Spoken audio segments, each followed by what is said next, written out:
welcome back.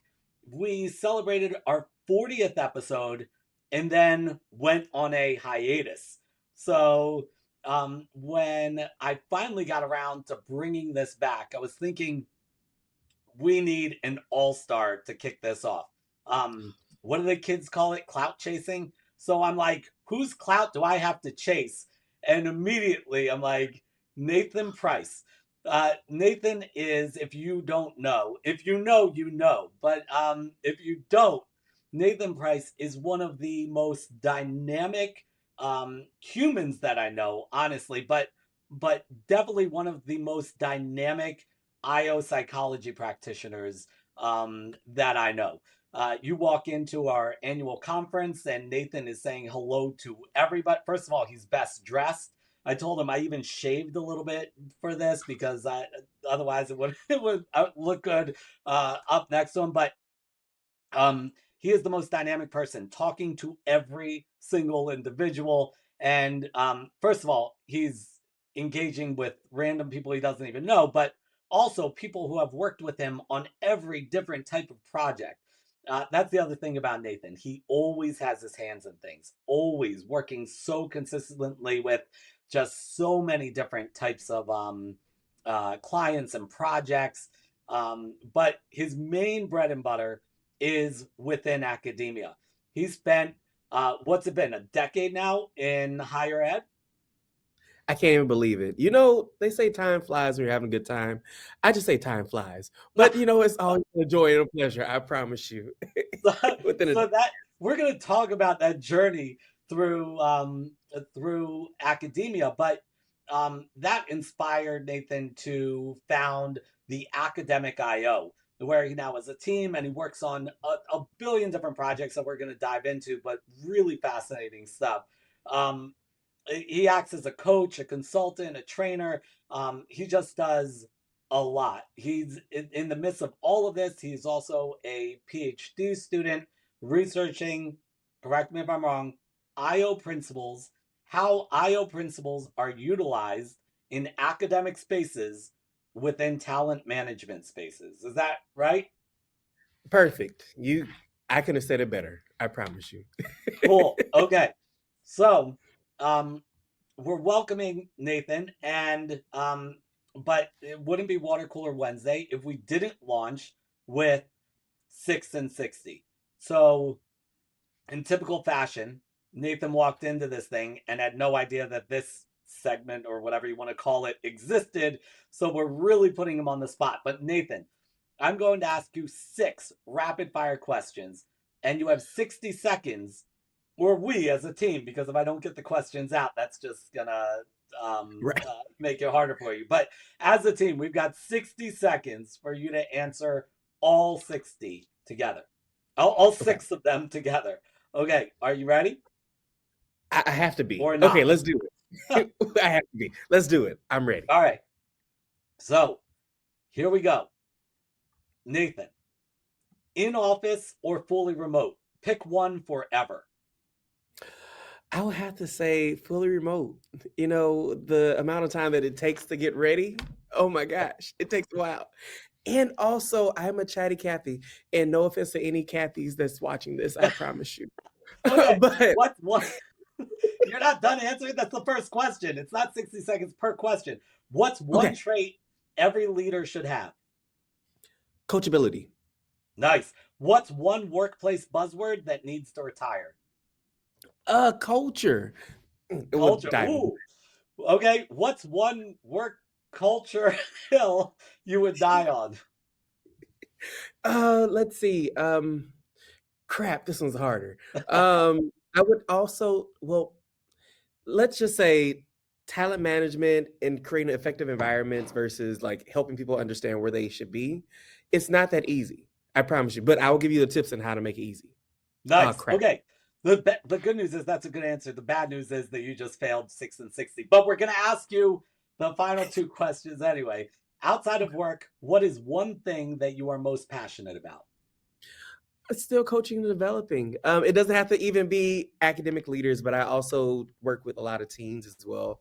I love the babies, I promise you. So make sure they're ready for the workforce.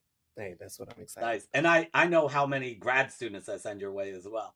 Um, Finish this All sentence. The future of work is. hopeful. Ooh, okay. Okay. So what are you hoping for? Now we're out of the 6 and 60, so you can Oh, now I can breathe. yeah, So I would say you did it. You didn't do it, but good answers. look, A for effort, something like A they for say. effort for sure. So hopeful in the ways of I actually see a lot of up and coming like academic leaders, and they are revitalizing the way that we work in the academic spaces too. They're questioning, why do we still have these traditions that aren't equitable? Why are we not fostering these workplace practices that are typically needed? Let's kick the good old boy system out the door. I'm excited for that. But I see a lot of Gen Z leaders just coming up and just saying, no, that doesn't make any sense. Why do we need to keep doing this? So I'm just hopeful in the ways of how they are just standing up. And also leaders that are like, you know what, that's not in my realm, that's not in my scope. I'll give you the reins of things. I'm like, oh, that is beautiful. Because that's succession planning in academia, two words aren't in the same sentence a lot of times. But very hopeful in the ways of saying, you know what, it's time for a new world. And it's time for allowing other leaders to step up and not just selecting people that you know. I love that. So, um, your work is kind of unique, but it's not as unique as some people might say, right? It's not You do most of your work within academia, but there are a lot of industries that share common traits with academia. um for anyone who's working in these areas where they're really sort of old kind of legacy institutions that are slow to change, what are the biggest barriers? Like these startups, they've got their own issues, but change happens as part of sort of like the daily grind. What do you face when you are working with these large institutions trying to implement change? So I would say tradition gets in the way of a lot of things, and not in the ways of, really saying tradition is bad. No, we love our traditions, right? We need to uphold them, but also be able to question them as well. There are some times when I hop into departments and I'm like, okay, where are the issues? Why can't you collaborate with them? And they say, well, we've always had beef with them. They never say those words, but those are Huh. my words. And I'm like, okay, well, let's have a conversation. And if I'm mitigating with them, I'm like, well, let's talk about like strategic planning. They're like, we've been waiting for you to come in and actually like work with us. I'm like, so y'all just had this imaginary beef all this time. I'm like, okay, this makes a lot of sense. But also, a lot of the things in academic spaces, the bureaucracy is so high, right? It's hard to move things. And the fallacy with some leaders that come in, it was me when I first came into, is success is only moving the organization from a 2 to a 10, right? And that is a fallacy, right? It's moving a 2 to a 3, 3 to a 4, 4 to a 5. It's not going to happen overnight. We wish that it would, but if it was that easy, it would have happened. So what are the ways we can like continue that stride and not hit a lot of brick walls? Because I always tell people I am disruptive to inequitable systems. So if you're not ready for me to come in, I always say, hey, it is a-okay. You know what? We can coach you through this. For me, a lot of the nuances that's typically needed, actually for pivotal change is actually leadership development and coaching. Many of the times, many people have a lot of strategic plans. They're like, we're going to do this. And I'm like, okay, cool. Well, let me hear about like what are some behaviors that you have. Let me look at your Hogan results. Let me see who you are. And I'm like, ah, I understand now. Hmm. These are some barriers that you will experience when trying to do this. So you need to make sure you have a team of the individuals that aren't like you to make sure that this drives the work. And people are like, no wonder we always hit that brick wall. I'm like, yeah. Not saying that you can't do it, but saying that it may take some pre-care and post-care for you to do it. So if you need to do it by yourself, you can, and here are the ways to do that. But here's the way to utilize your team to make sure that you can actually, I would say, co-create a new environment. So Nice. So baby steps basically, right? Help to a certain extent. But this brings up two questions and two opposite questions, right? One of them is, and maybe we'll get back to this one because I want to ask you the other one first. But keep this in mind: okay. the rapid changes that universities have been suddenly exposed to. At what kind of disruption has that caused, and has that had a maybe we think of these people from the academic spaces could see these as threats to the system and negative changes, but has there been any net positive changes in terms of, okay, we're ready to change? Now, the second part of that question is, you used a word that is now considered a dirty word: equity, right? You said equitable environments. And within the past, what has it been, 6 months, 1 year, 30 years now? If I can't even tell, but like, how long has it been since Sherm dropped equity from their DEI? How long has it been since the new administration has gone to war against DEI? What does equitable mean to you? And are institutions still, like, how are you implementing these things? Has that changed? Has your definition of equitable changed? I think that the attack on DE&I was just the attack on the, in my per se, and this is just the way that I think of it too. I think that we always want inclusion, right? We want to make sure that we are holding environments where people can thrive within. The ways that we have navigated, it shouldn't have changed. Overall, the wording, naming, of course, it definitely needed to. But now I think it truly brought in a new light of saying, okay, this is the work. Like if you are actually creating systems where all can thrive within, even employee engagement. I remember there was one time where they were like, we want to see the specific data for this specific demographic. And I said, no, not at all. I really want to know, what would you do differently with this demographic, and what would you do differently with these results that you would do if you didn't have it, right?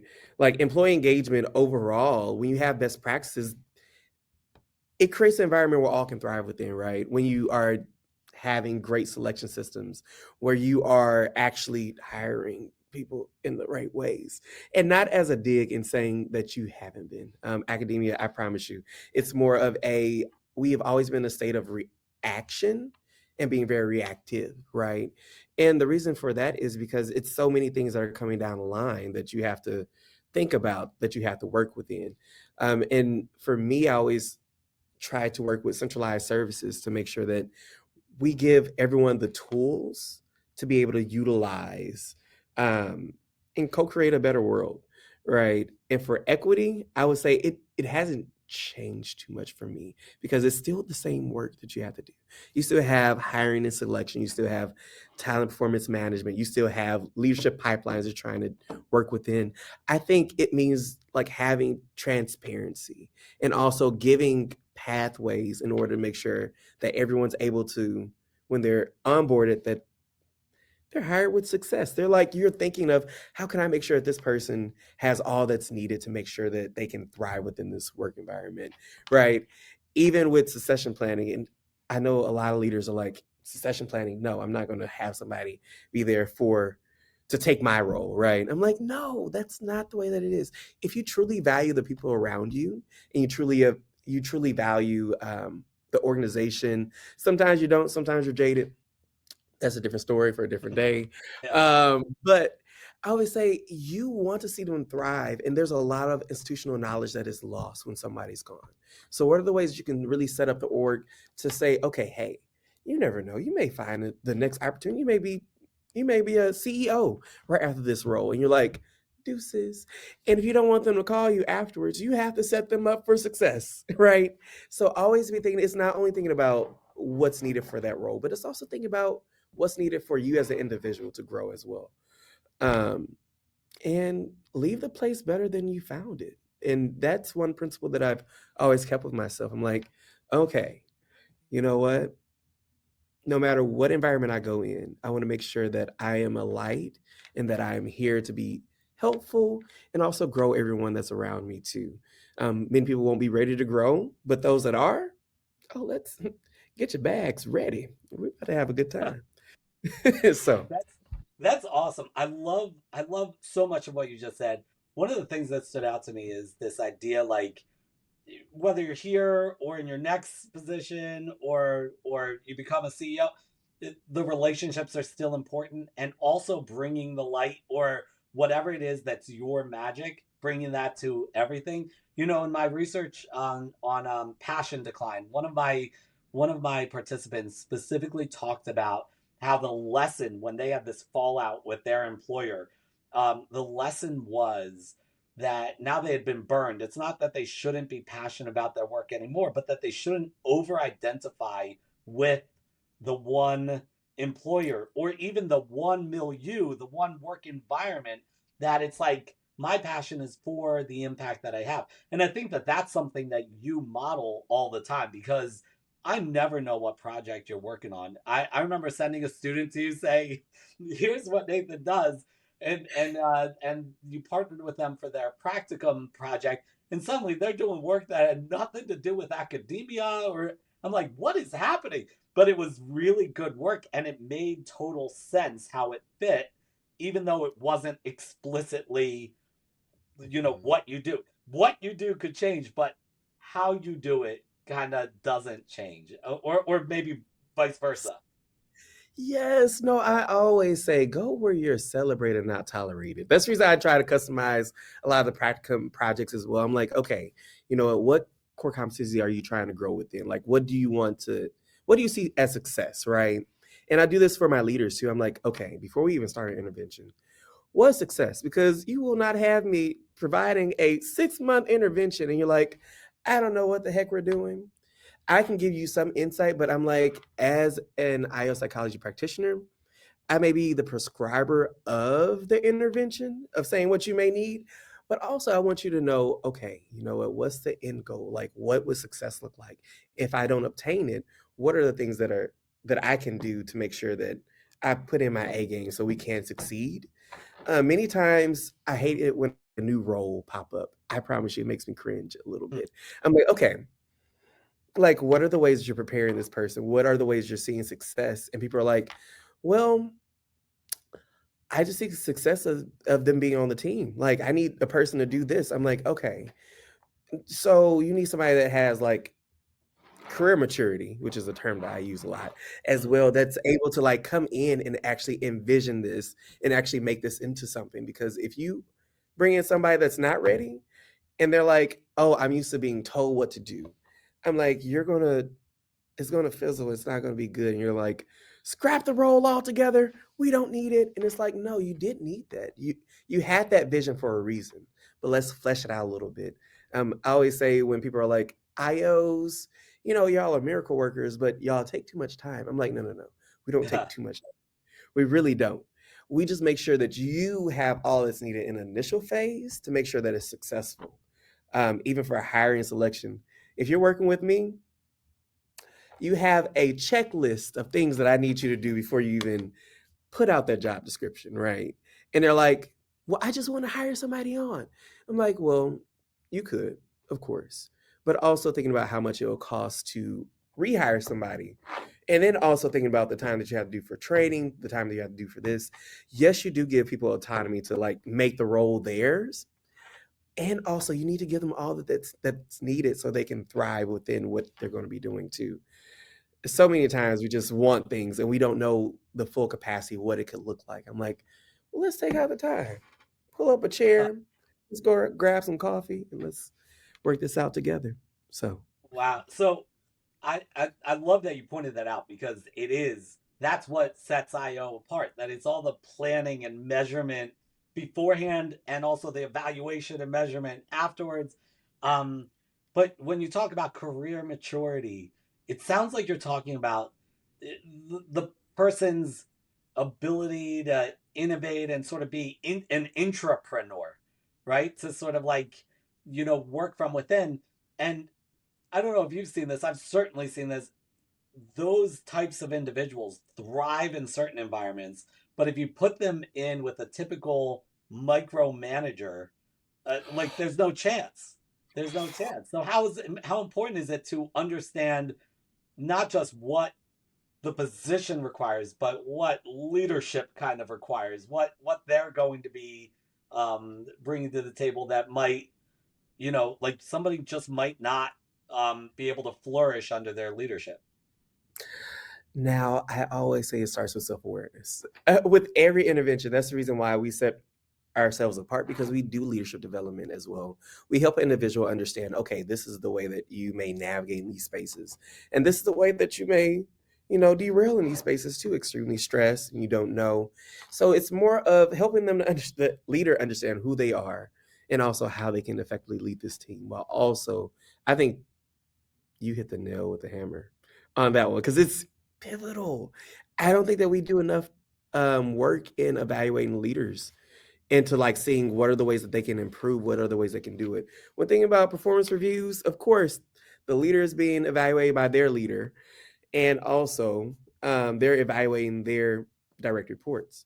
But what about that direct feedback? If they don't like feedback, they're like, no, no, no, no, no. This is the way that we're going to do this. I'm like, no, like you have to have that feedback. And if it's tough for you, there are some people where it's like, it's extremely tough to give feedback or to receive feedback.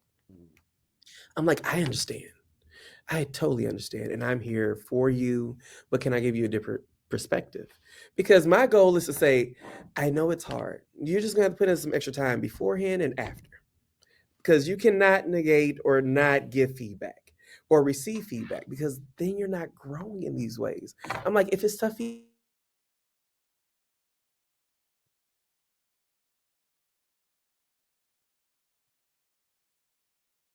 Oh, I think you just froze. In the meantime, while Nathan's frozen, if you have any questions or comments, please put them in the chat and we'll see them whether they're coming from LinkedIn, Facebook, YouTube. I hope we'll see them. But put them in the chat for Nathan as continue going. covers. Oh, he was kicked out, but he'll be right back. Um, Nathan was just talking about feedback and the ability to take feedback. Oh, he's calling in. David, I Hey, think I was getting a little too real. It had to pause a welcome. little bit. Yeah, you're back. I'm back. I don't So know where yeah, I so stopped off because I think it was a little one of heated the things, conversation. so you were talking about feedback and the importance of feedback in terms of like some people like they recognize maybe the importance of it, but they don't um but it's hard. So what do you do? How do you overcome that with people?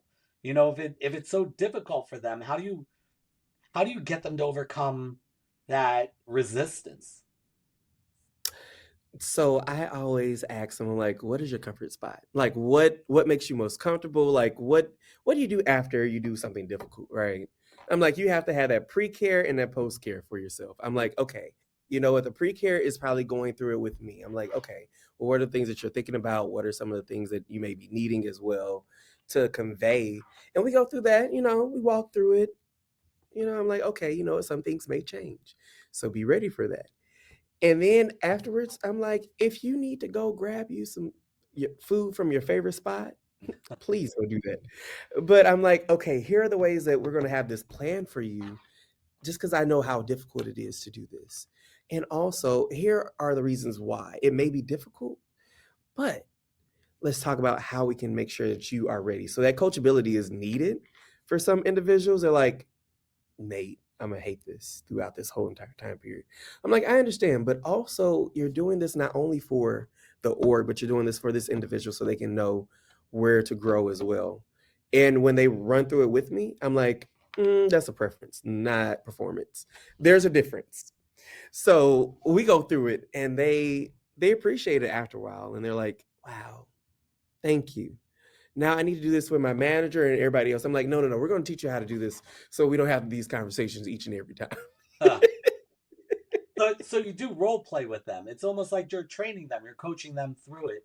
Um, but I like what you said about what do you do before and after something uncomfortable. I was working with a a regional bank, and this person had just, like, right before this training, she had just moved up, and part of that process was receiving her first 360 feedback. And she described it. She said that she went to the bathroom and cried, and then she went home and cried herself to sleep, and then the next day she came in ready to implement this stuff. What do you see? What do people do? What do you do when you receive feedback? How do you handle it? Like, what do people do? Oh my goodness. So I think that really goes by if you're a good coach or not. Because for me, before I go through the whole 360, I'm like, okay, here are the results. Oh, wow, this is not going to be taken well. I'm like, okay. I'm like, hey, so what does your day look like today? Like, what are some of the things you're going to be doing for this debrief beforehand? You may want to clear your calendar. I'm going to send you this, print it out, take some time, look through it. Don't overreact. I promise you, I'm here for you. We're going to walk through this. I promise you, it's not anything that's terrible. And if it is terrible, I'm like, okay, we're going to work through this together because we're just going, this is just feedback. This is like data to utilize. And I already know their profile because I usually pair with the Hogan beforehand so that I can see how they interact and how they perceive themselves. And then the 360 gives them the way to like really how others perceive them. So like, okay, so some of the things that we talk about in the Hogan prepare them for the 360. But if they're not, if it's something terrible, I've had people cry, happy tears, sad tears, upset, try to invalidate the 360 saying, I feel like somebody came in and they just kept on putting a whole bunch of comments in. I'm like, no, I promise you, these are different people. I promise you, this is how it's laid out. But for me, I work with it. I work through it with them. And I think that that truly like calms them down a little bit. Sometimes they're like, I just can't believe the feedback that I'm getting. And I'm like, okay, well, let's take it out of this context, right? You may have just did this, but you've been in your role for 15 years, right? What are the ways that you may have evolved throughout this time period, right? And they're like, well, yeah, I remember this one situation, and that was about 2 years ago. I'm like, well, that's how they see you. And it may be at that just that mark, and like, hey, this is some feedback for you. It's like, okay, now is there some of the things that may be going on now that still have those traits? And looking at your Hogan profile, this is how it may have happened. And they're like, oh, okay. I see it. I understand it now. And I still need some time. I'm like, okay, cool. You know what? Take the time that you need, print it out. Do not go to individuals that you feel like wrote it either. That's a big no-no, please. Yes. Oh my God. Talk about burning trust forever. I know. I'm like, no, no, no. You just say thank you for the feedback. And we're actually going to, I have the little plan for them. I'm like, let's go through this, write out what your goals are for this. Two things that you can change, one thing that you want to sustain to. All of it's not bad feedback. And if it is, I'll tell you, David, because I haven't had that happen yet. But when it does, I'll come back and tell you and report back to you pronto. But I'm like, okay, sometimes it's not that you're doing bad, but sometimes it is, these are some of the behaviors that you think are, part of who you are. I'm like, okay. And for that, I'm like, let's change the narrative. Let me give you a new perspective. Because a lot of things, it just takes one small thing. When I'm working with toxic environments, I always say the toxic triangle theory. It's the toxic leader, it's the environment on the other end, and then there's also people that allow these behaviors too, right? Mm. So I'm like, okay, this is a part of it. Let's go ahead and diagnose this a little bit further. Because sometimes the leader, they don't even know. They're like, oh, well, I'm just snippy like that. I'm like, well, like the way that you are perceived is very terrible. Like, what are the ways that you are doing good so we can counterbalance this out? I'm never like hand holding enough to like say, no, the data's wrong. No, you're a great person. Right. No, I'm like, no, no, no, no. Oh, it's right. But also, let's see where are the things that you're doing right. So I'm just not like harping on you and saying, oh, this is terrible.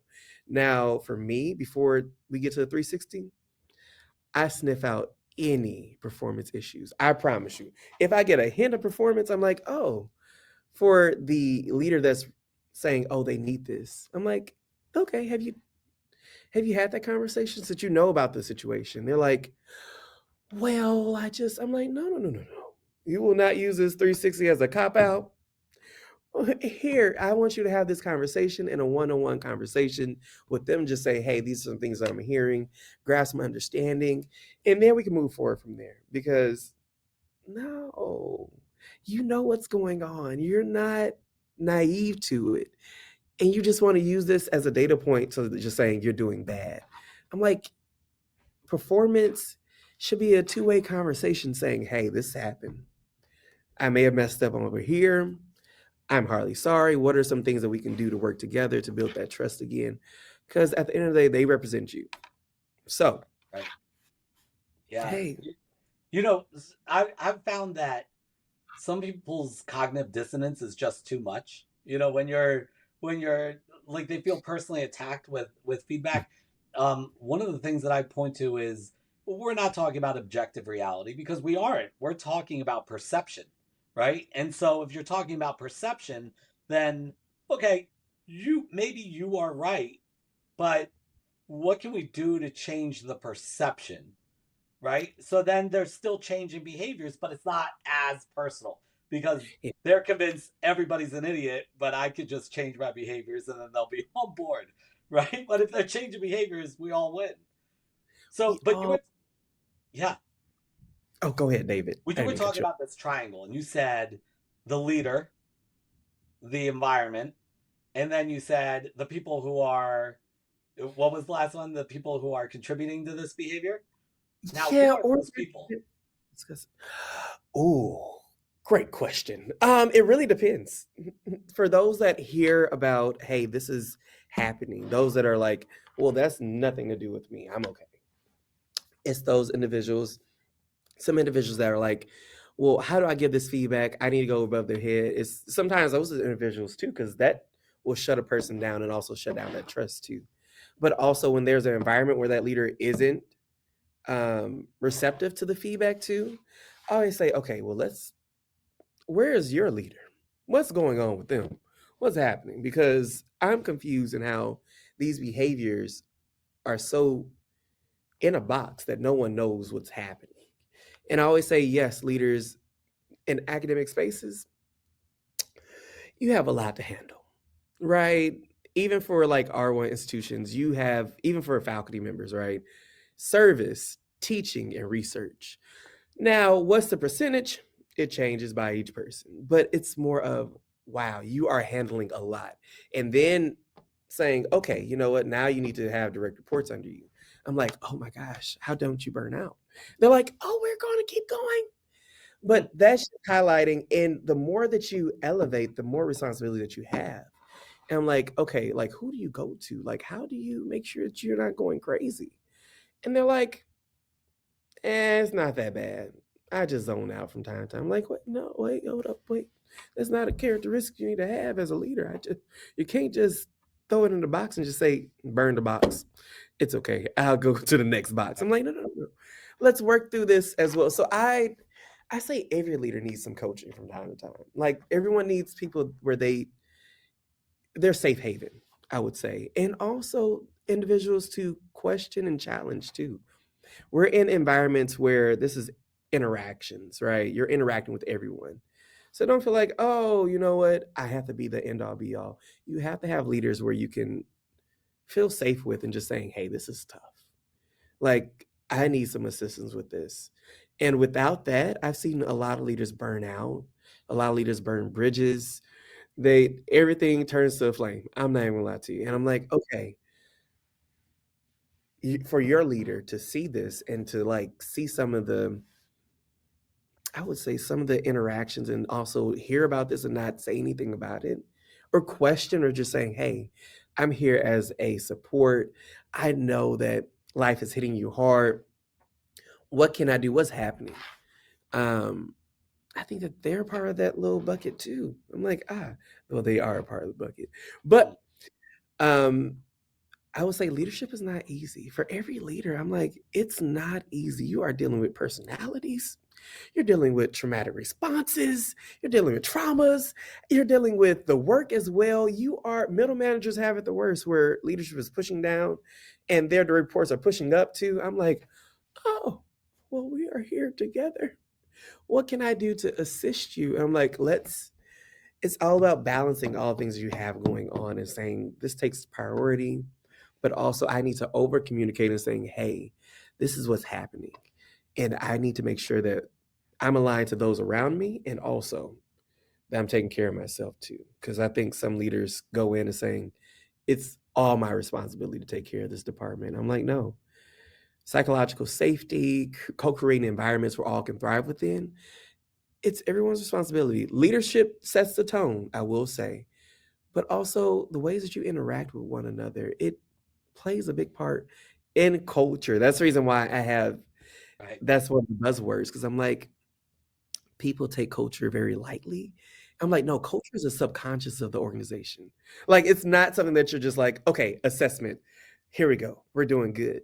No, it's by the day to day. It's the week by week, year by year. It's every interaction that really goes into culture. And if you just try to say, oh, I just want to assess the culture, I'm like, I don't know if you have enough money to like pull an assessment out for every day of the year. Right. Right. It's huge. But It but when you okay, so I kind of want to go back to your origin story because first of all, every superhero story, the origin story is the coolest part. You know, the first time Spider-Man climbs that wall is like pretty cool. Um, so I want to go back to your origin story because for me, my initial thought is academia, they don't need an IO because they have them on staff already. They have PhDs, they have MBAs, they have anthropologists and sociologists and psychologists, and everywhere there's expertise. And so none of these people have looked and said, "Oh, we got to fix this," or it prevented the problem to begin with. And as we know, and you spoke to, everything in the workplace is contagious, and it's all kind of like interconnected as you described with your triangle. So when did you sort of like have this light bulb go off that said either and or this is like a unique environment that has a unique need, or and or that this is an underserved environment and that you were the one to tackle it? Oh my goodness, it was during my program. So before the program, let me just state academia, it was beautiful. It was all enlightenment. It was all growing students. I was like, oh my gosh, my babies, they're going to grow up and be so great. And it took me being in my program and also I was working at a particular department. Um, Absolutely saw the dark side of academia. Hated it. Very invalidated, toxic work environment. I would say workplace bullying as well. I didn't have support a lot of the times too. And it actually took me to have unfortunately, I had a hate crime happen within that department as Oh, well. So I was like, oh my gosh, I try to be so friendly. I don't know how this could have happened. And I was like, it took unfortunately, it was another hate crime that happened that same, I want to say a week before mine. And I said, huh. And we had interventions to come in and all the other things too. And I saw my frat brother cry. I was like, oh no. I came back. I said, guns ablazing. I said, let me tell you this one thing. We are going to change the system. So we actually worked on the selection and hiring system for that role. We worked on some leadership development for not only the staff, but also for students too. We also went in and revamped the performance management too. I said, oh, this is what's needed. I said, I can't believe that we've just been navigating this way. hmm. And it took me to go to Hawaii to go heal. I loved it. And I was like, "Oh my goodness." So I called a colleague that was still in that same department, and they were like, "Nate, I hate to say this, but they didn't use anything that you utilized until another hate crime happened." And that was my call to action saying, okay, you know what? I'm on this island. It's beautiful. I'm enjoying the beach every day. Okay. But I said, no, there's so much more that I need to do. And I was like, okay, you know what? What do I need to do? And I'm very religious as well. So I feel like every place that I've been to, from Arkansas, Maryland, Hawaii, Minnesota, back to Arkansas, moving to Nashville pretty soon. So look out for me over there, institutions. Um, I've always felt like being driven, and life was really designed by God too, of saying these are the places you need to go. Weirdly to say, I was frustrated. I was working with some of the students to work on real mark interviews. I'm like, no, if you're going to do selection processes, oh, I got to show you. When you go through mine and you can get through them, golden. But I was frustrated. I was like, okay, what do I need to do? And weirdly say, I was driving down the highway and I saw Minnesota license plate. I was like, in Hawaii? What? Hmm. Then after that, I was working with a student and I saw a Minnesota website pop up. I was like, huh, that's weird again. Wrote out 10 programs, being an academic IO. You have to go through this in order to know and understand the academic environment. So, University of Minnesota was one of them. And my director actually saw me on LinkedIn. I was like, "Hey, can we connect? I'm in Hawaii, so we gotta like do the time zone difference thing." And he was like, "Yeah, actually, I have somebody that worked at Hawaii, lived in Hawaii before she came here. Would you like her on the call?" I was like, "Of course." So for me, even moving to University of Minnesota, I feel like my steps were very ordered, and I was like, "Oh my gosh, I loved it."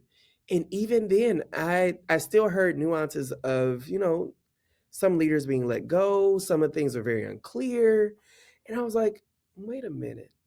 Even in good environments, there are still things that happen. So I was like, it's not a university thing, it's an academia thing. So I was like, you know what?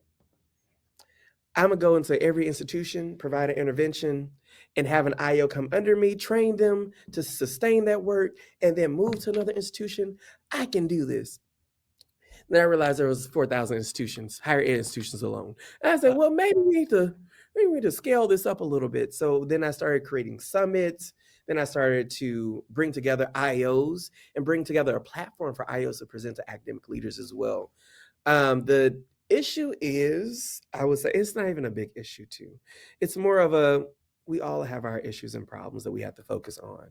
And it's easy to say, no, that's not my issue. That's not my problem. So of course we have faculty that's IOs. Sometimes we have individuals that are doing great work, but also I think that IO can be a grand solution to improving the employee life cycle, right? We come in with the behaviors. We are the scientists behind the employee experience in the life cycle. So why not? Why can't we provide interventions? Why can't we uplift?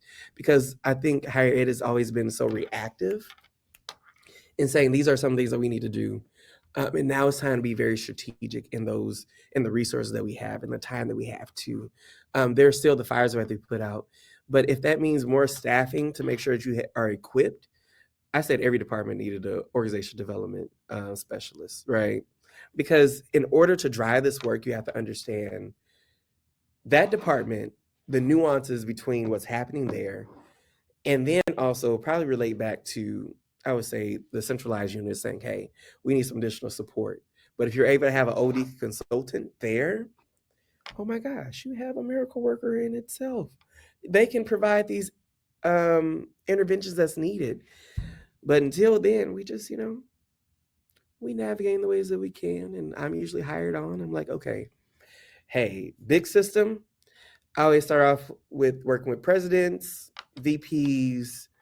That's the way that I see us really embedding the system with our practices, right?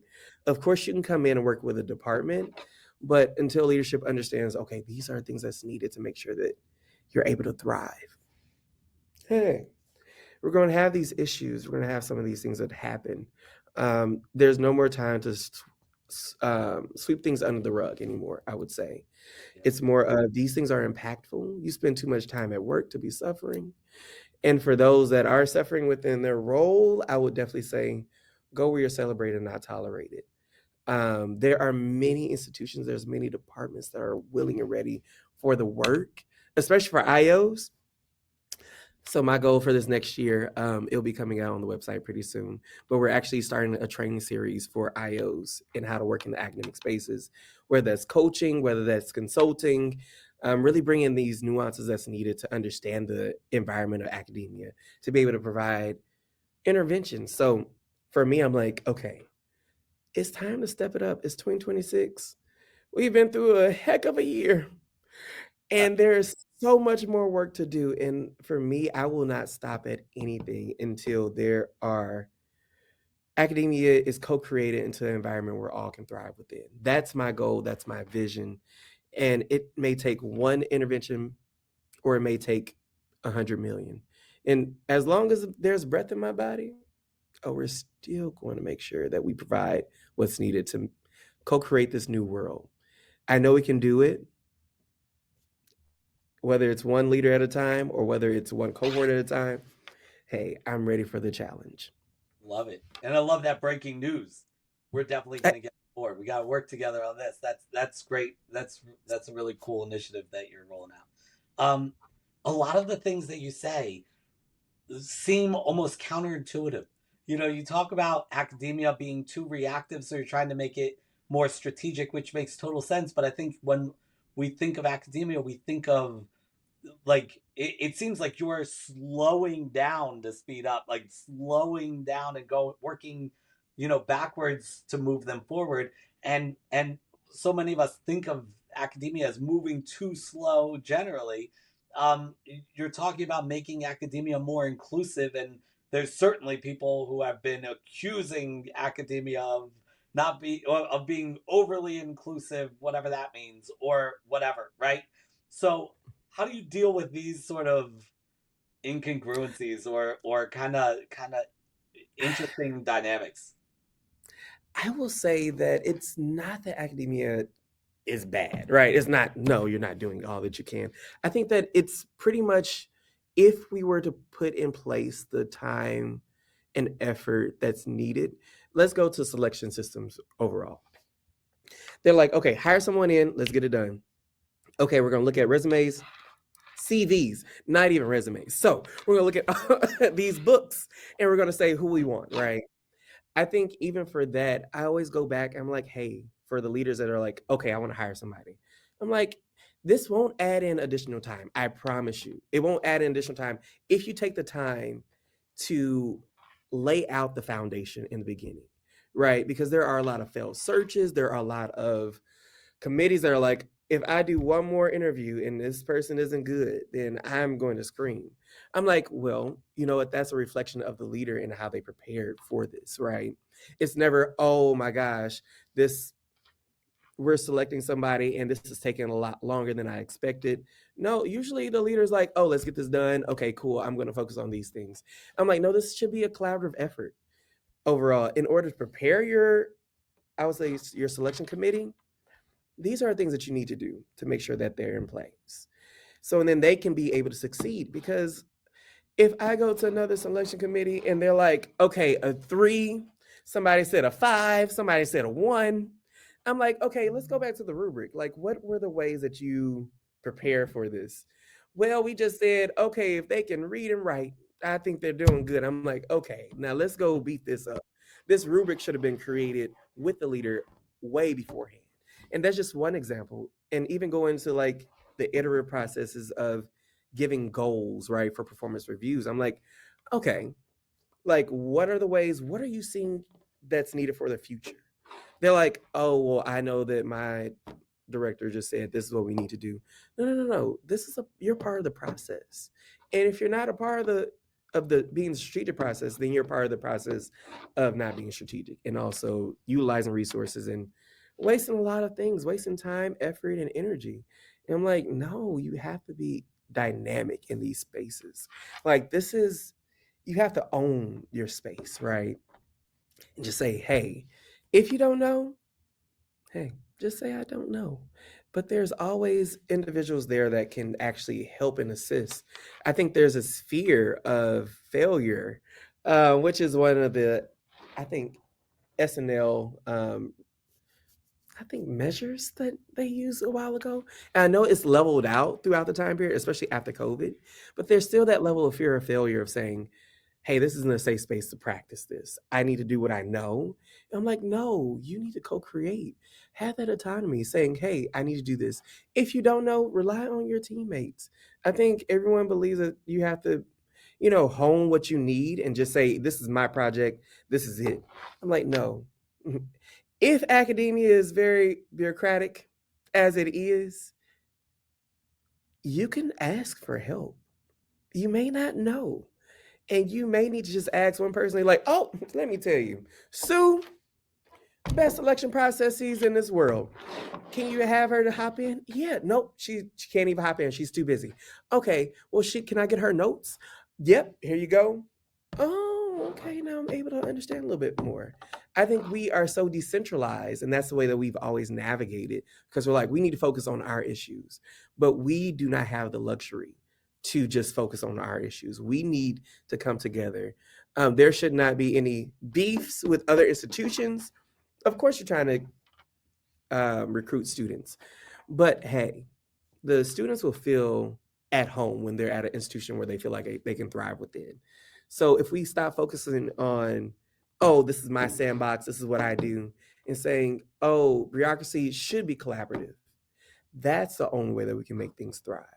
I think that's where the disconnect is. Like, oh, bureaucracy when we have to make a decision, but it's not bureaucratic when we need to come together and say, this is how we're going to inform or build this system, right?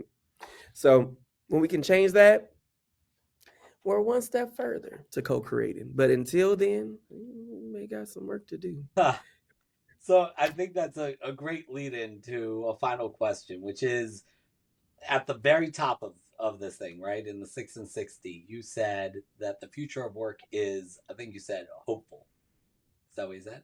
So, um, talk to me for a second about that. What is your hope? What is your vision for the future of work and specifically the future of academia? Now, I will say, I just hope that we can co-create to being environments where we're not only just focusing on students, because I know that we spend a lot of time and assessments on students, and it sometimes doesn't evaluate a lot of things that it's like critically needed. But I want to come at a place where we are evaluating all of our practices within academia, right? From employee engagement to how grand our, I would say, our programs are, right? Are they really preparing students for the workplace, right? What are the ways that we can really be very proactive in this effort of saying, you know what, we're leading the future, and the future needs to lead us after a while. So, how are we equipping everyone to be able to thrive within these spaces? That is where I am seeing the future of work. That's where my hope is, actually. I'm like, I've seen many individuals extremely harmed in these environments. I and sometimes I say academic spaces can be one of the most toxic work environments, if not evaluated, if not given the right measures, if not um, given the right leaders as well. I'm like, these are some of the ways that we can definitely co-create a better environment.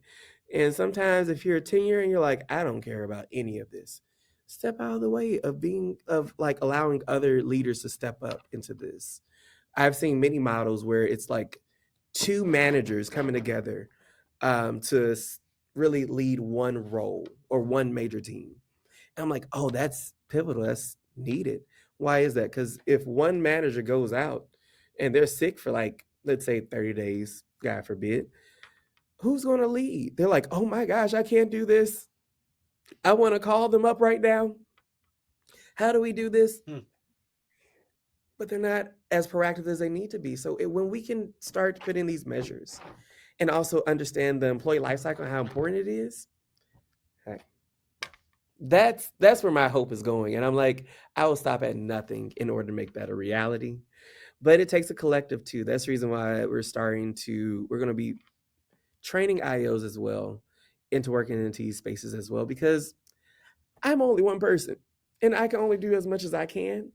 But I am excited for the future because I may know the expertise of how to provide these interventions, but it's about co-creating a new world and training up the future IOs and saying, no, we're going to provide these interventions too. I'm like, oh, now I can go on vacation. So I think a powerful theme here has been that toxicity. I like your triangle, right? I mean, like that toxicity is really all of us to some extent. The focus on collaborating and working together and not getting stuck in those bureaucratic kind of structures, but actually, you know, working together. I think is huge. What's one idea from this conversation that you want people to really take away? We have what's needed. IOs, we have what's needed to co-create these environments. And academic leaders, you have what's needed as well. And if you focus on the employee life cycle from when you have someone entering to when they retire, and you're able to say, hey, we want to support you throughout this entire time period. I don't want to keep people that are trying to spread out their wings, right? We are all here to grow and thrive, and we're here for the students, is what we always say. So make sure that you're growing, you're thriving, and you're building these environments for not only students to grow within, but also for those around your colleagues, your friends, and sometimes family. You know, you never know when you have Hmm, a relative inside the higher ed system. But that's it. great. Well, Nathan, this has been a long time coming, and I'm so happy we had this conversation. Not conversations, we have those in a million different uh a million different milieus, but this has been really great. Thank you for being our 41st guest and relaunching this series. If people want to contact you, that QR code right by your head, that will wrong one, mirror image, right? That will get you to your link tree, which has all your links. The one right by my head will get you to my links. Please connect with both of us and continue the conversation. What's the best way to continue the conversation with you? Hey, go ahead, set up some time on my calendar. My calendar is actually on the link tree as well. If you're ever interested, if you ever want to have a conversation, I am good with on LinkedIn as well. So feel free to reach out. Man, I have no idea how you have the time. You are one of the busiest people I know, and you're just like set up a meeting. That's perfect. Awesome. Uh-oh, Oh, somebody's calling you. oh, David, I may have to run. Oh, that's your alarm. Okay. Yeah. Well, thanks for tuning in. Uh, put your put your questions and comments in the chat, even if you're watching the re-recording, and we'll connect. Bye, everyone.